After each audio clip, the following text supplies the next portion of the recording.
చక్రి ఎట్లా చనిపోయింది తల్లి? అవార్డు విన్నింగ్ సంగీత కళాకారుడు. పాటలు సుతం చాలా బాగా పాడాడు. దాదాపు ఒక 85 చిత్రాలకు పాటలు సుతం పాడాడు. పాటలు పాడిండు.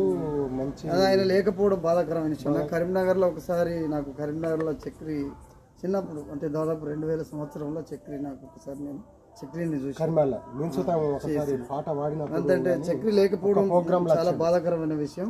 ఎందుకంటే ఆయన ఒక పాట పాడిండు. ఆ పాట ఏది? జగమంత కుటుంబం నాది, ఏకాకి జీవితం నాది, అది సంసార సాగరం నాది, సన్యాసం శూన్యం నాది అనే పాట పాడిండు.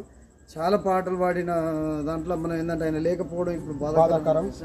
మళ్ళీ ఆయన వరంగల్ జిల్లా మహబూబాబాద్ లో జన్మించిండు. ఆయన ఆరోగ్యం బాగలేకనే చనిపోయాడు కదా.